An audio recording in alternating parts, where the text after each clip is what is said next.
Hello and welcome. I am the Suit&Tie Dip&ChewGuy, and this is the number 4 review of group number 8, Dry Snuff, Nasal Snuff. So, all of these groupings and the American products that are slid in between them are on one playlist, and it is Dry Snuff Nasal. Okay?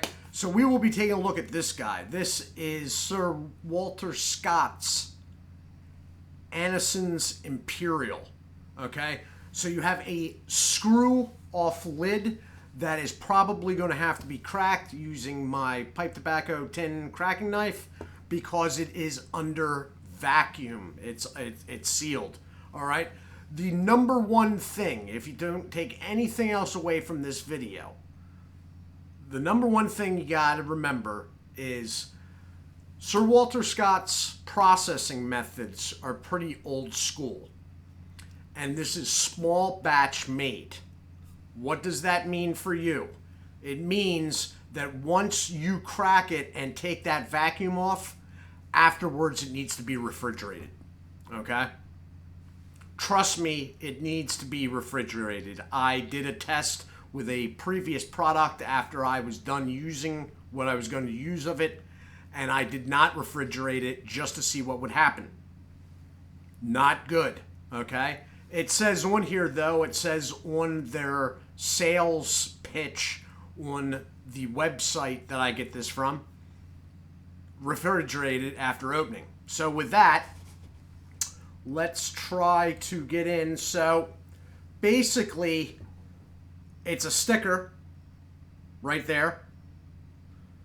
You have Sir Walter Scott's up top, fine border snuff. This is a product of Scotland, in the border area of Scotland, which is the reason for border snuff. Then you have the warning label, the name of this particular product, Anson's Imperial, hand blended by Sir Walter Scott. On the back, you have another warning label. Refrigerate and keep tightly closed after opening. Minimum net weight is 15 grams. Made in Scotland, as I had already said. And there we go. So, the cans come bigger. There's a lot of room in the cans. I actually like that. So this is a 15-gram allotment. That said, it is on par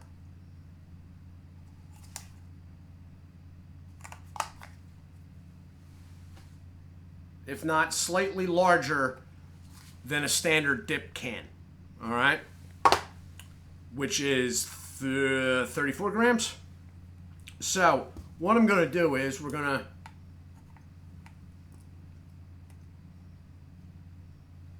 get a knife in there. And I'm not sure if that's... Yeah, it was. Okay. Real light as the vacuum comes off. The screw-down lids are pretty... They're substantial screwing and unscrewing, I guess you'd say. Whoa.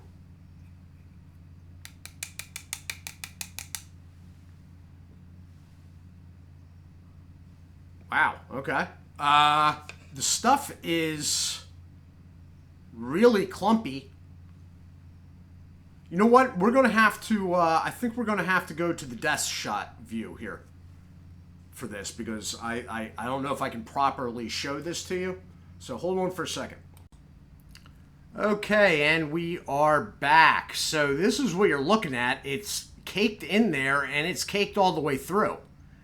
You can see the bottom of the tin there, which is sort of remarkable in itself. We got the snuff spoon going on. There are some higher grind bits. Holy cow. Okay. This is, let me try to rearrange how I'm doing this here. It's almost spongy. It is literally almost spongy. It feels like... I need a bigger snuff spoon, like a longer one. Wow. This almost looks like something. Yeah, it's too fine for dip. Okay, I got you under magnification here at magnification is pretty high. All right, but the moisture level is really up there. Really, really up there. Like, the way it's acting with the spoon is just a little crazy. I'm going to lift this real quick. It's got a strong fermented smell to it. That is basically tobacco. It sort of almost smells like some stronger burley-based rolling tobacco blends. So there's something else going on though. I did not look this one up, so hopefully I'm not too far off base here. But there is something creamy going on. I'm hesitant to say chocolate, but it's almost with the fermented and the chocolate, it's almost like some sort of liqueur. Let me put it that way. That's probably the safest way to go about it. So I have a feeling this is going to be a sneeze fest, though. I can tell you that much. I gotta touch this stuff. I try to avoid touching it because you see the fingerprint there? It's not sticking too much. This is not the fine mill that I was expecting, though. This is something other. It's not real coarse, but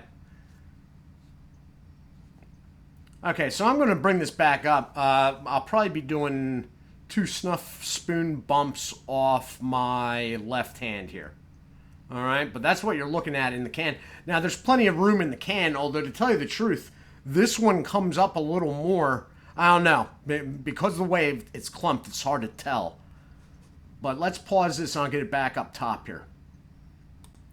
Okay, and I am back. So I think I'm just going to pinch off this because I've already touched it at this point. Apologies to whoever ends up with this can, but my hands were just washed before sitting down, so it shouldn't be that big of a problem.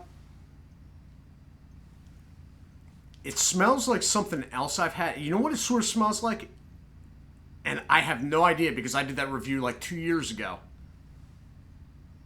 But it sort of smells like that Thrice Brewed, which was a ridiculously interesting product, although very hard to take. So I'm just going to pinch off this can, and we'll see. Wow, it's really soft, too. So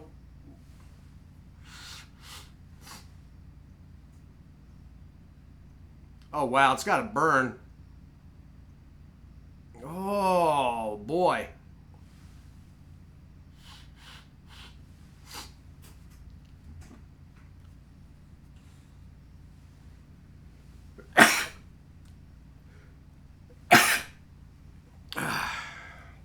Always sneeze out through the mouth so you do not lose the product. There's 2 reasons for that. 1, you don't want to lose the product. 2, you don't want to unknowingly, because you don't have a monitor right here, walk around with product on your upper lip.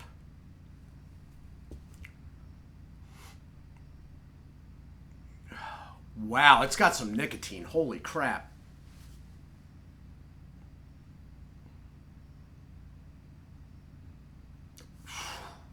Wow, okay.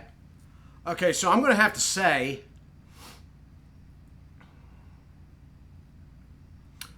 the scent is real light. It's good. It's tobacco with something else, but it is so light. I'd be hard-pressed to tell you.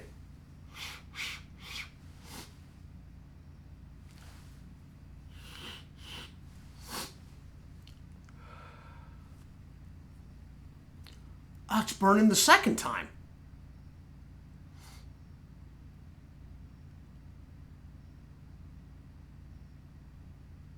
Okay, so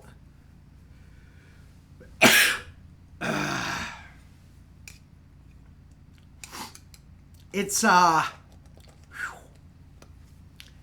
sort of a dark, it's probably some sort of, I don't know. I want to say rustica, but it's hard to tell. It has like a liqueur thing going on when you smell the can. And there's something possibly fruit aspect in there.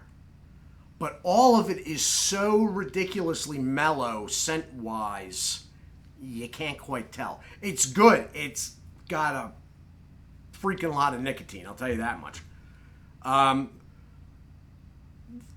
There is finer and coarser cut stuff in it. But with a moisture level like this, it's soft. It's like silky smooth, soft.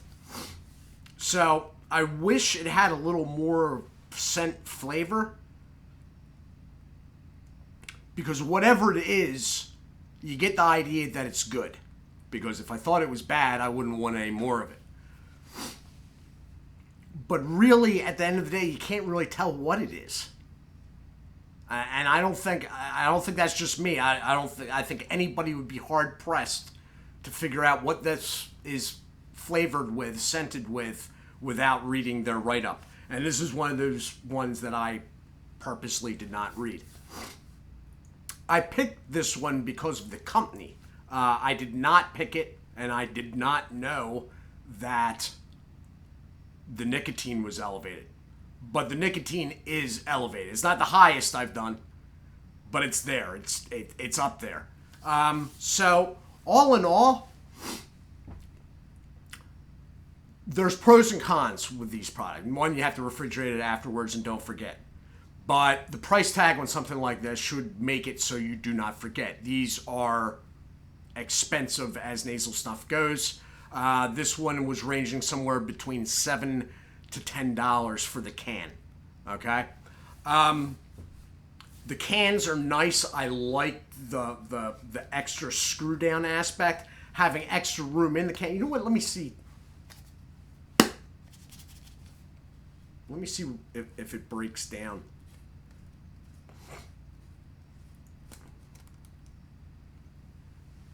You can sort of see there, you have extra room in the can. This one, because of moisture levels, actually comes up more than some of them.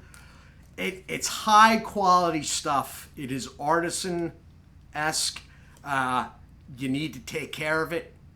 And hopefully, if you put out the money for it, that will edge you on to remember to take care of it.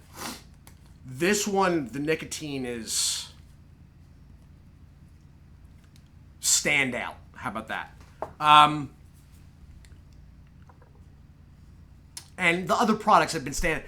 The middle one, the last one I did from them, was only standout in the fact that it wasn't sort of standout. It was very close to some American products. And I was like, what the heck is this? Which might be a novelty in Scotland and England, where the majority of this is probably being sold. So this has been my review of Sir Walter Scott's Anson's Imperial. I'm not exactly sure what it is, but it's good, and it's got a lot of nicotine. And with that, I take it off to the fridge. I do hope that you all are well. Do take care of yourselves, and as always, God bless.